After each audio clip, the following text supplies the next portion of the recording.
Hello, everyone. My name is Dustin Chanlu, and I am a senior at the University of Massachusetts Amherst, and I'm pursuing a degree in economics. As for foreign languages, I can speak Cantonese, a little bit of Vietnamese, and Japanese. And today I'll be sharing you all my experience with learning Japanese. So where to begin? Where and how? So I've actually been studying for about 3.5 years now, about two and a half years here at UMass Amherst, and about 1 year abroad in Japan at Sophia University, UMass's sister school. It's also known as Joji Daigaku. And so as for how I practice, how I learned. So I actually got some tips on that. So if you want to make a little, take a little memo for yourself, now's the time to do it. So first off is, one of them for sure is kind of this memory thing that I do. So how you walk, for example, let's just say you're walking down the street. Whatever you see, say the foreign language equivalent of what you see. So for me in Japanese, if I saw a car, I saw a bird, I saw people, I'll describe what the car is doing, the type of car, the color, the bird, what it's doing to, and then people. And just by saying the equivalent of that in your head, it kind of gives you some practice right there. So of course, not like say it out loud. That's kind of saying out loud while you're kind of walking down the street with people around you. People might think you're crazy, so probably don't do that. But think that in your head at least. And next would be, it's kind of mundane that I say this, but it's very true. Studying outside of class, that was one big thing I definitely did, because what your teachers teach you in the classroom, it definitely reinforces what you learn, all the knowledge, is when you actually just hit the books again and reinforce the grammar points, the vocab, etc. And another important thing too is don't be afraid to fail, and I'm going to get to this in just a second.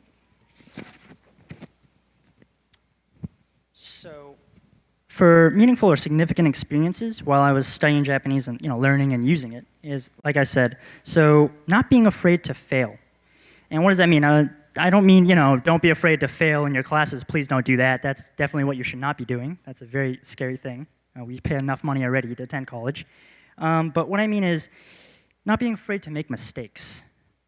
That's a very important aspect. When you get rid of your ego, this self-pride or this identity of yourself that, oh, I can't make a mistake in front of these people, they'll think I'm stupid or whatever. Just by letting go of that, you can improve yourself dramatically. Because whoever you're talking to understands that you are not a native speaker. And they could care less if you make a mistake. The whole point is you're trying to improve yourself, and the only way to really know how well you're doing is to actively use the language. And so that's definitely very important for me. I was talking about leading to really good improvements in language speaking, right? So to get more specific on examples here, when I was in Japan studying abroad, I had to open up a bank account. That was nerve-wracking. The person I was talking to did not know a single ounce of English. So having to learn about all the jargon to talk about opening up a bank account was probably one of the most nerve-wracking things in my life. And second to that too is just recently was doing an interview entirely in Japanese. And this was for a company that deals with foreign exchange currencies. So I had to really learn a lot of jargon. So I had to study beforehand, find all the information, the vocab, and then try to learn from there. And that was difficult. But hey, worked out in the end, got it. So now next would be challenges. So besides the letting go aspect, one big thing for me was during the beginning was definitely being able to convey my thoughts tangibly, clearly. Because sometimes, during the beginning, I couldn't really convey it so well. So I had to use a mix of English, Japanese, or, Japanglish. Did that a lot. So it sounded really ridiculous at times. But then, I got the message across. That was all that was important. And then eventually, it became an issue with time devotion and balance. So as I said before, I'm actually a major in economics. So I can't actually devote all of my time in Japanese. But whenever chance and whatever time I do have, I would try to devote at least an hour or 2 hours a day being able to study Japanese. And just that being able to get that balance in there in general is just a great tip to, for everything, for studying, life, etc., work.